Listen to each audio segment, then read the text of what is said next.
Amigos televidentes, de vuelta en este su espacio Cerrando la Noche, y ya está en nuestro set, se encuentra también aquí don Junior Espinosa, que parece que los tapones le están complicando a esta hora de la noche, y tengo que preguntarle dónde es que él está. Voy a llamar a la doña para preguntarle de verdad, que porque esos tapones se están complicando. De noche no hay tanto tránsito. No, a esta hora no hay tanto tránsito. No. Tampoco se pinchan los vehículos. Yo no hablé de tapones, yo hablé que Bueno. me pinché. Ah, bueno.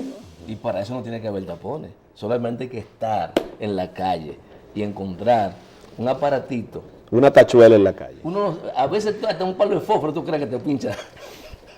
Hasta una piedra, hasta una piedra. ¿Y por qué se vació la goma? Y hasta una piedra te pincha. Entonces, así. el peligro que es, ¿verdad? Sí, sí. A estas horas, uno encontrarse en una situación como esta. No, y quedarse en la calle Pero varado. aquí estamos, para continuar con el programa y dejarte que presente a nuestro próximo invitado, que nos tenía abandonado, pero... Mira, por el buen hijo, pero a su casa llegó a buen momento, Juno. Sí. Pues llegó en el mejor momento, señores, con estos escándalos de corrupción, con estos últimos acontecimientos, el caso de Odebrecht, los encartados en el mismo caso, el problema ahora mismo que ha surgido con el senador Félix Bautista, importante dirigente del PLD. Yo creo que todos estos casos de corrupción y en torno al movimiento Marcha Verde, que la persona más indicada para hablar de cómo anda el país en materia de corrupción, y si entiende que la justicia dominicana le va pues a dar de regalo a los dominicanos, que la persona implicada en este caso, siempre y cuando tengan la suficiente prueba de que sean enjuiciados, encausados y encarcelados. Vamos a darle la buena noche a don Julio César de la Rosa, quien es presidente, director general de Alianza contra la Corrupción, ADOCO. Don Julio, buenas noches. Buenas noches. No es que yo me haya ausentado, es que nada más me buscan cuando hay cuando hay conflicto. Cuando hay lío. Es que de una vez. Es como los abogados. Mientras no hay, pues nosotros estamos desarrollando nuestro programa de formación, capacitación, de investigación en temas como el seguimiento a la ley de compra y contrataciones, a la ley de libre acceso a la información, a la ley de los municipios.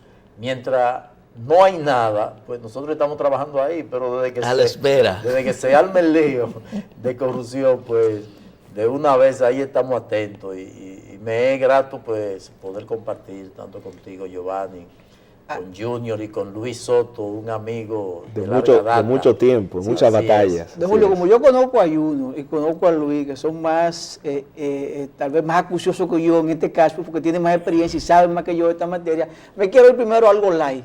Lo he visto muy activo en visita, visitó recientemente al alcalde de Santiago, lo vi que visitó al Procurador General de la República, a otros funcionarios importantes, en el caso del director de la CAE, el arquitecto Alejandro Montá.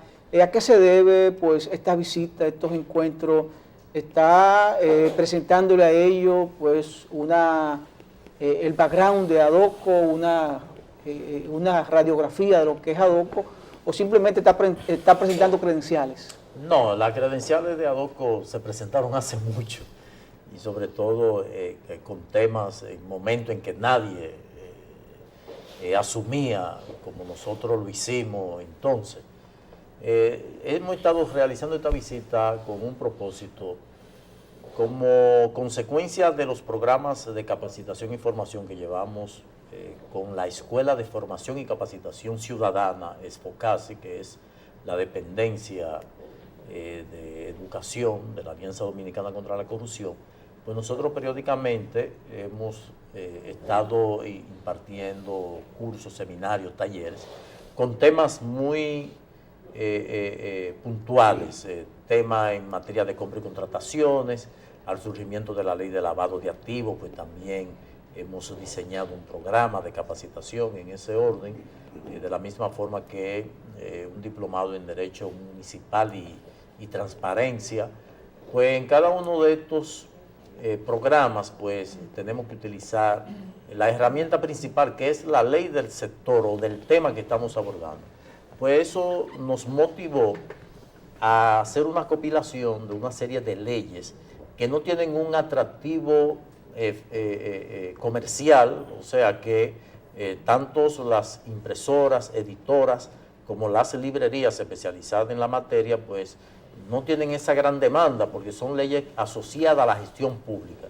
Y nos motivó en ocasiones requerir estas leyes para darla como material de apoyo, pues no estaban impresas, teníamos que hacerlo de manera digital. Y todavía uno, aunque utiliza lo digital, pero hay un componente a veces de repetición, de consulta, de reconsulta de la ley física, y nos es más fácil uno pues subrayar, devolverse y todo eso que lo digital, aunque tiene la facilidad que en cualquier momento uno lo puede hacer. Entonces hemos compilado estas leyes, empezando por 2 convenciones que aquí no se habían impreso, que es la Convención de las Naciones Unidas contra la Corrupción y la Convención Interamericana de Lucha contra la Corrupción de la OEA, de las cuales la República Dominicana es signataria. Y son las convenciones que establecen, dentro del compromiso que tenemos nosotros como Estado, de implementar una serie de leyes. Pero también la Constitución del 2010 pues envía la readecuación de unas 100 leyes, y no se han hecho prácticamente, y algunas de ellas que sí se han elaborado, pues nosotros la hemos asumido. Y en un compendio de 16 ejemplares, comenzando con la Constitución de la República, una constitución con un índice temático que permite ser amigable a la persona que la va a usar, siguiendo con estas 2 convenciones, la Ley de Compras y Contrataciones Públicas, la Ley de Libre Acceso a la Información, la Ley de Administración Pública, la Ley de Relación de la Administración con las Personas y los Procedimientos Administrativos, que es una ley del 2013, que entró en vigencia porque tenía una vacación ley de unos 18 meses en el 2014, una ley que prácticamente se desconoce. La Ley de Declaración Jurada de Patrimonio, que actualmente hay más de 3.000 funcionarios que desconocen que están obligados a presentar declaración jurada de patrimonio. La Ley de los ayuntamientos, del Distrito Nacional y los municipios, la Ley de Inversión Pública, la Ley de Archivos, que aquí no se está aplicando esa ley, y nosotros también la empleamos, sobre todo a los ayuntamientos, la responsabilidad que tienen ellos de la disposición final de los documentos, porque hemos encontrado esa carencia, porque a veces solicitamos informaciones y no es que nos la niegan, sino que data de muchos años y no la tienen. No hay registro. Efectivamente, entonces hemos querido, dentro de lo que son los programas, tenemos un programa que hemos denominado el programa Construyendo Ciudadanía, con un lema esencial: cambiando la condición de cliente del individuo a la de ciudadano, para que el ciudadano se empodere y sepa que hay una serie de leyes, la ley de compra y contrataciones lo contempla, la de Cámara de Cuentas, la de Contraloría y la propia Constitución, que lo que es el control social, y lo hemos extrapolado a lo que es el control municipal. Aquí hay municipios que se rigen al libre albedrío. Yo le comentaba esta tarde a un amigo que nos visitaba que si un día uno amaneciera como sin oficio y dijera vamos a ver si ponemos en orden a los ayuntamientos, el 95% de los alcaldes podrían estar procesados por violación al artículo 21 de la ley 17607, que contempla prisión de 2 a 5 años.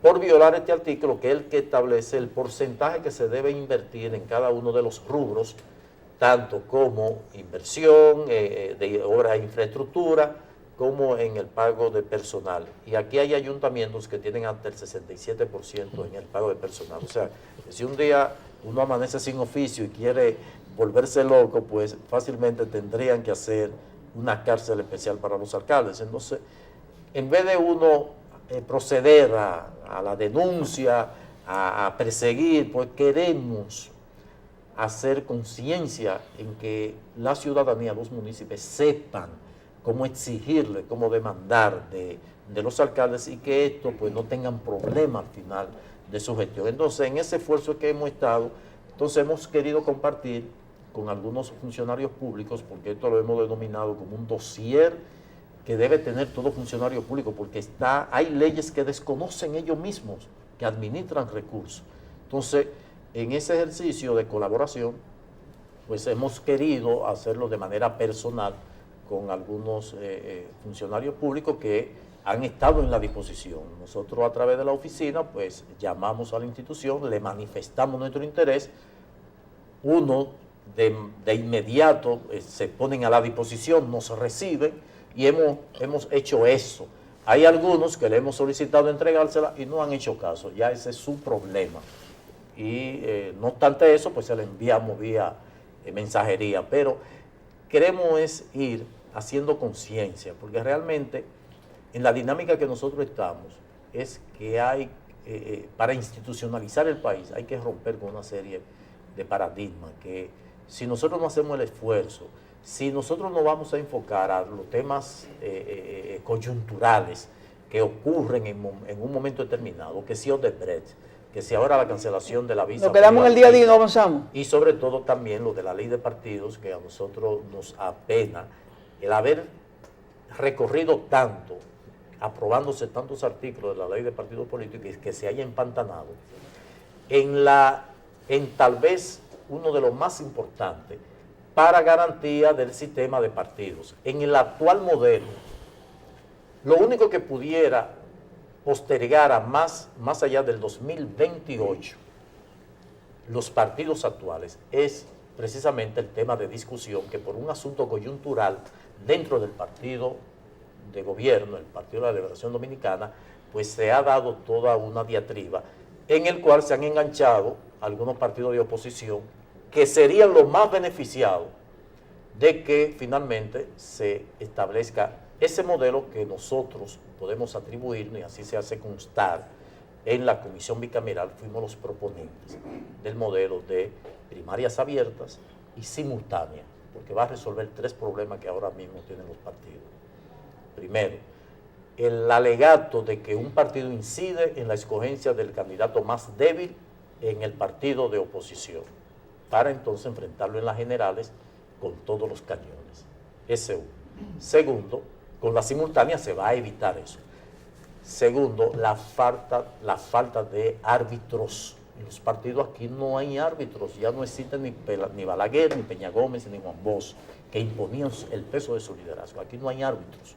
Van a haber siempre los cuestionamientos. Y tercero, la administración por parte de la Junta Central Electoral con el padrón abierto, que es el que conoce la Junta. Porque los partidos, si se hacen cerrados, le van a llevar su padrón, que van a repetirse los mismos votantes en otros padrones, y del cual la Junta no tiene ningún tipo de responsabilidad. Ahora, si el padrón general, pues sí la Junta puede administrarlo con transparencia. Entonces eso, cuando se estaba en esa discusión, nosotros lo planteamos, pero es por ello, porque te permite primero romper con la falta de arbitraje que existe en los partidos, y sobre todo que va a resolver ese problema de que nadie incida en la decisión de un partido, porque aquí hay gente que están en 2, 3, 4 partidos, y eso yo lo he verificado yo pertenezco a un partido y aparezco en varios partidos, en varios padrones, porque en medio de los procesos uno hace el ejercicio de observación y uno, desde que anuncian, introduzca su cédula para saber dónde vota, pues yo lo he hecho en varios de esos partidos y aparezco. En los padrones de ellos. Entonces, esa situación de coyuntura, pues uno debe ir ya abandonándola y concentrarse, porque nosotros tenemos aspiración de que realmente, y se han dado pasos en ese orden, de que podrán establecerse los mecanismos de institucionalidad y sobre todo de consecuencia, porque todo esto es por la falta de consecuencia, y sobre todo esa falta de consecuencia se traduce en que las instituciones que tienen un rol asignado por la Constitución pues no lo ejercen. Cámara de Cuentas, tú no me puedes auditar una obra ni una institución cuando estalla un escándalo. Es que tu responsabilidad como control externo es, en la medida que se van gastando, debe ir supervisando, y cuando se termine el gasto todos los años, usted tiene que auditar a todas las instituciones que recibieron recursos públicos. Que no tienen los recursos, pues entonces cierren eso. No se pongan sueldo. Doctor, pero hay un tema que a veces uno le carga, digamos, el lado de la Cámara de Cuentas. Tiene razón para hacerlo, porque en definitiva es el último órgano de control. Pero sin embargo, hay una institución que se llama Contraloría General de la República. El control previo. Que es el control previo. Así es. Que es el que está en el día a día, es el que tiene delegación en cada una de las instituciones. Que es un error. Error o no, pero cada inconducta que se presenta en una institución pública pasa por el ojo, ya sea cerrado o abierto, de ese control previo que está ahí. Y siento que se le reclama muy poco a la Contraloría. Nosotros lo hemos hecho. No, cuando digo se reclama muy poco, no me refiero a su institución, sino a la sociedad. La sociedad en sentido general. Y no solamente eso, Junior, mira. El sistema, el Estado, y por eso el Estado es la institución más antigua, porque se logró concebir estableciendo, primero, el gobierno con contrapeso. ¿Para qué? Para que uno vigile al otro. Pero esa responsabilidad que tiene la Contraloría y la Cámara de Cuentas la ha abandonado el Congreso, que tiene 3 funciones. El legislador no es para dar canastillas, ni dar que en Navidad, en Madre, eso. Legislar, representar y fiscalizar. Entonces, esa fiscalización no es que la Cámara de Cuentas le lleve el informe de la ejecución presupuestaria y que ellos lo tiren ahí en una vaina, sino que ellos deben verificar que eso se hizo conforme a lo que establece la ley que ellos aprobaron, la ley de presupuesto y gasto público, que eso se hizo conforme. Ahora, si nosotros funcionáramos como institución, la Contraloría tiene el control previo. ¿Qué significa eso? Bueno, en el presupuesto Junior tiene 100 millones de pesos para la ejecución de su proyecto. ¿Qué va a hacer la Contraloría? Mensual, 100 millones de pesos vendrían siendo 8 millones mensual aproximadamente.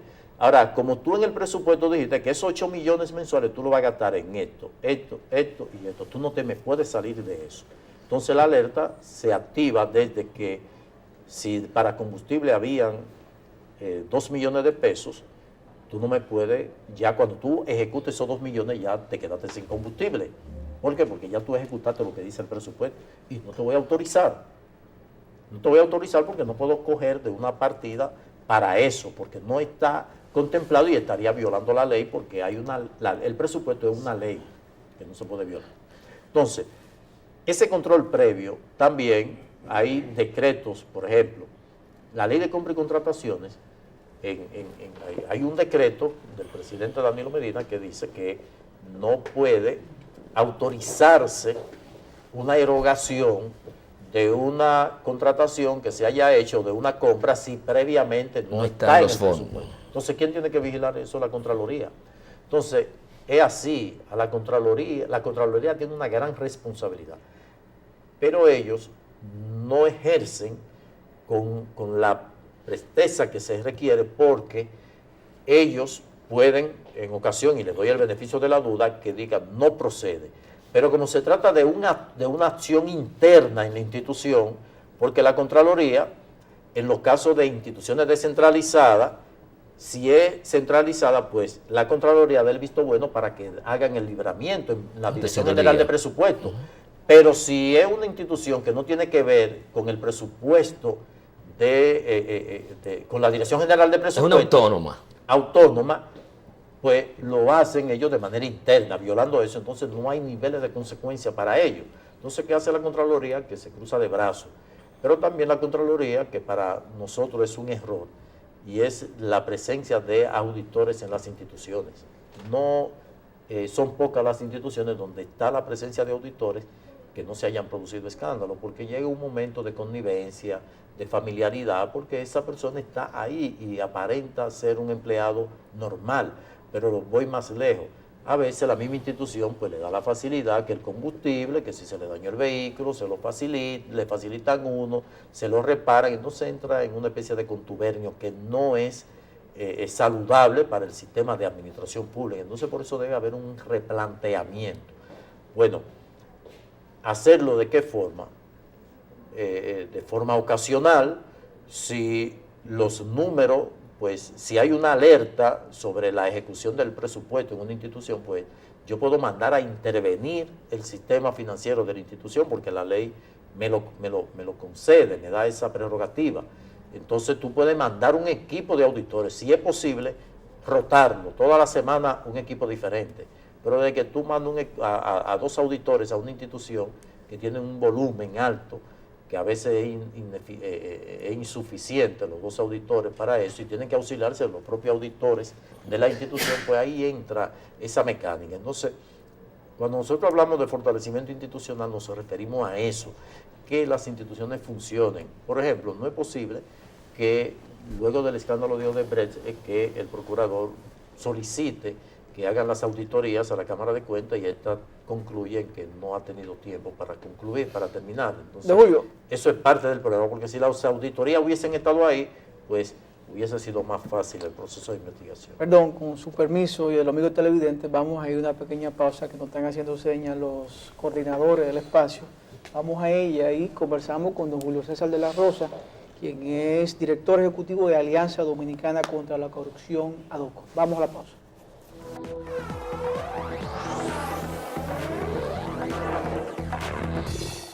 Amigos televidentes, estamos conversando con el doctor Julio César de la Rosa y Tiburcio. Sí, es Julio César. Claro, no se puede dejar, se pone celosa. No, se pone celosa. Julio César, tú has dicho muchas cosas interesantes, pero hay una que de manera particular me llama la atención. Señalas que hay más de 3.000 funcionarios públicos que no han presentado su declaración jurada. Y dicho así, parecería ser como algo ya usual. Estamos hablando de una ley del año 2014, ¿cierto? La ley 311. Sí. Una ley que establece sanciones, inclusive penales de 10 años de prisión, y además la destitución del funcionario. Y hemos visto a la Cámara de Cuentas hacer llamados, comunicados, para que los funcionarios públicos realicen su declaración jurada de patrimonio. Mira, aunque el régimen de consecuencia en esta oportunidad, que era lo que decía uno de los proponentes de esta ley, de los promotores de esta ley, el senador Mariotti, esta fue una ley promovida por Domínguez Brito, Julio César Valentín y Mariotti. Domínguez Brito la cedió a... Valentín la retomó de Domínguez Brito, que habían sido senadores representantes por Santiago, uno de ellos actualmente, que no tenía garra a la anterior ley, pero a esta la garra se la pusieron a media, porque la consecuencia es para aquellos que falseen una declaración jurada de patrimonio. No así, que inclusive es parte de las violaciones a los encartados en el caso de Odebrecht. O sea que fue tú omitir una información en tu declaración jurada de patrimonio. Pero la consecuencia para aquellos que no presentan a tiempo, al entrar y a la llegada, son sanciones de carácter administrativo, en el orden de una suspensión, retención y ese tipo de cosas. Y no llega a la destitución del funcionario. Bueno, una falta grave llegaría a la destitución, claro. Pero cuando también debemos reconocer que cuando se dice funcionario público, la gente entiende que son ministros y ese tipo de cosas. Son funcionarios de segunda escala en la administración, segunda, tercera, que anteriormente no estaban obligados. Entonces, ¿por qué nosotros tenemos esa ley como parte de esa colección que hemos estado promoviendo? Porque mucho es por desconocimiento, por ignorancia, y las mismas instituciones ignoran eso, los incumbentes, los superiores, de exigirle que hagan esa presentación. Pero también eso es algo fácil, eso es tomar la consultoría jurídica de esa institución y hacer un formulario o una declaración o el documento. Luis perfectamente lo sabe como abogado, que uno lo que hace es tener una plantilla, cambiar generales y el objeto. Bueno, la declaración jurada mía difiere de la tuya, pues lo que se va a cambiar es lo que tú tienes, pero la general, pero tiene un cuerpo que es genérico a todo. Tal vez el 75% del cuerpo tú lo vas a tener ahí, y eso en un día, en una institución donde hayan 20 empleados. 20 empleados que están obligados, pues tú los resuelves. Y de ahí entonces se rompe con ese mito de que hay tantos funcionarios sin prestar declaración jurada de patrimonio, porque muchos son por ignorancia. Y eso es lamentable, que en un país que deben funcionar las instituciones, pues se den situaciones como esa.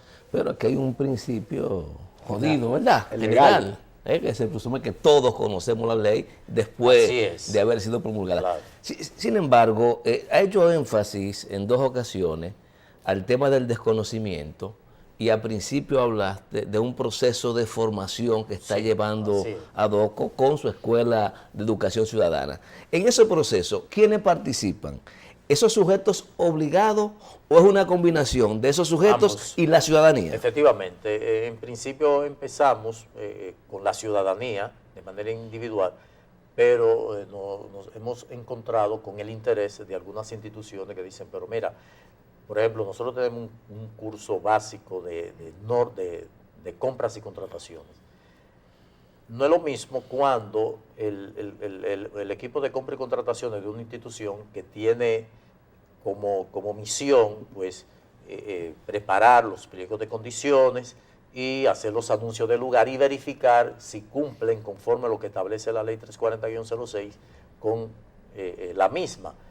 Pero cuando desconoce las intríngulis que se dan entre los oferentes, que a veces en un llamado a licitación te presentan 3 empresas, 3 oferentes, pero que tienen vinculación, Colusión. finalmente la más alta queda en segundo lugar, pero la que ganó primero renuncia y finalmente tiene que quedar la Beneficia. y se da. Entonces hay una serie de artimañas, de chicanas que se emplean, que eso uno puede abordarlo, porque tenemos a quienes se han formado en la administración pública, pero también quienes han ejercido con los oferentes y han representado y han ido a los tribunales a objetar y todo ese tipo de cosas. Entonces hemos hecho un curso, hemos preparado un equipo que es de interés para la institución saber cuáles son los trucos que vienen de la calle y que ellos pudieran advertir y pudieran prevenir que se viole la ley. Entonces ha sido interesante, entonces por ello ahí hemos tenido que integrar cuando solicitan el acceso a estos cursos que celebramos periódicamente, pues también forman parte de ellos. Eso es partiendo de la premisa que esa gente han actuado de buena fe. Efectivamente, claro. Claro. Porque sabemos cómo se manejan las cosas, doctor. Es así. Mire, el tema corrupción, y yo no quisiera, quizás muchos esperan que yo me meta ahora con el doctor en el caso de Brecht, pero yo quiero ver el tema corrupción más allá de un caso específico. ¿Qué ha estado ocurriendo en esta parte del continente? Digo esta parte del continente porque la cultura europea es diferente, Sí. y siempre han tenido instituciones fuertes, y han penalizado cuando descubren los hechos de corrupción. Y ni hablar en Asia. Y ni hablar en Asia, que las consecuencias son muy drásticas. Pero en esta parte del continente, sobre todo donde no estamos nosotros, el tema corrupción no era una preocupación social. Así es. 1 o 2 teóricos del tema preocupados tenían interés, pero desde hace un tiempecito hemos visto que esto ha cambiado. ¿Qué ha ocurrido en estas sociedades, doctor, con el tema corrupción y la actitud ciudadana? Bueno, ha incidido de manera significativa.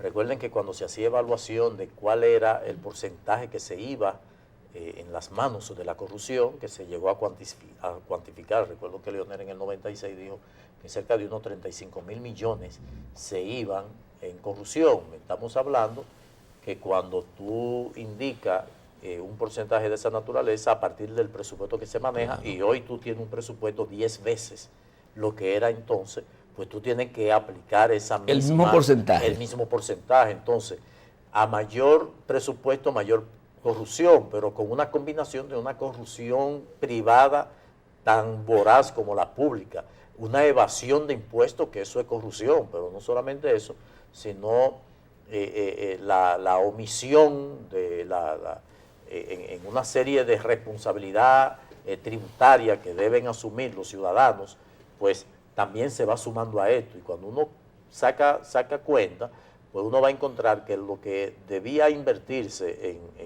en puntos tan importantes para el desarrollo humano en cualquier nación, de que en educación se están invirtiendo menos, producto de ello en salud, en seguridad, en vivienda. Entonces, la población ya tenemos hoy día un mayor conocimiento, los medios de comunicación tradicionales pues han tenido que abrirse más por la presión de las redes sociales y ya cualquiera puede grabar el yate, el avión, el vehículo de un funcionario público que fue compañero de él en la universidad y que a veces tenía que darle el pasaje y ve que este muchacho, esta persona ha tenido un crecimiento inusitado, pues eso te permite tomar conocimiento de un hecho real, no ya la percepción que era sobre la base de lo que tú entendías que podía ser. Ya es realidad, la percepción ha pasado a realidad cuando tuvo un crecimiento inusitado de alguien, que la única diferencia ha sido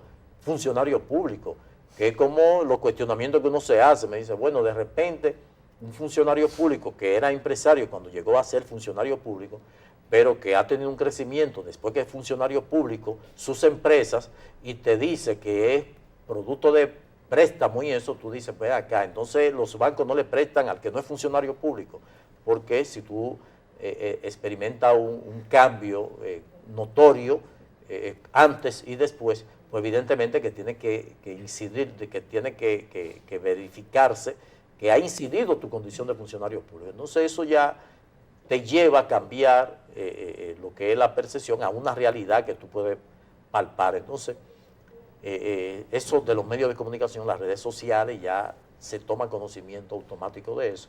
Entonces, automáticamente eso tiene que incidir en el cambio de actitud, de que ya tú dices, pero ve acá, yo que tengo que trabajar, el día tiene 24 horas, pero yo he tenido en la otra semana y esta semana, yo he tenido una semana de esos días que tú quisieras que le agreguen 5 horas más. Pero uno tiene que apelar a una serie de actividades para poder cumplir con sus compromisos financieros.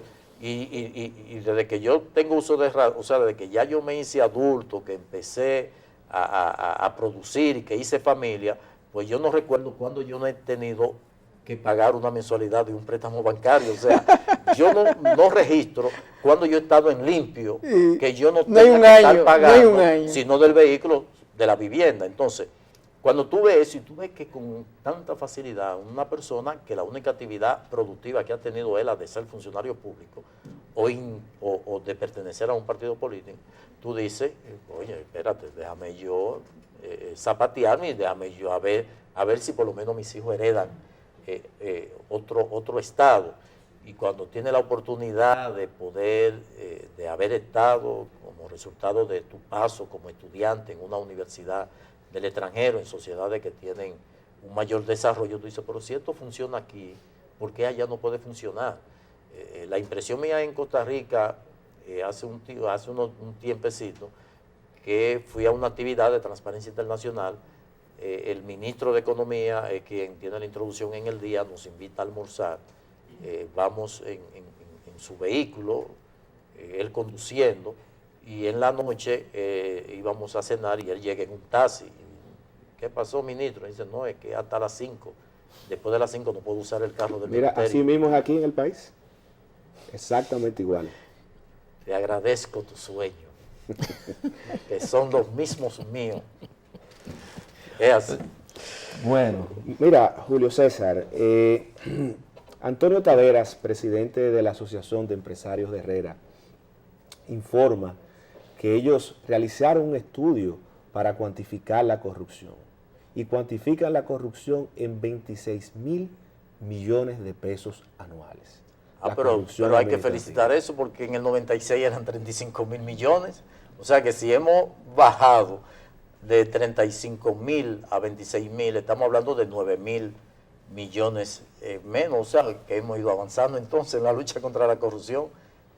Yo estimo que primero eso es un intangible, eso es incuantificable, porque si se pudiera medir así, uno hace una apreciación a partir de los volúmenes que se manejan, de los porcentajes que se manejan.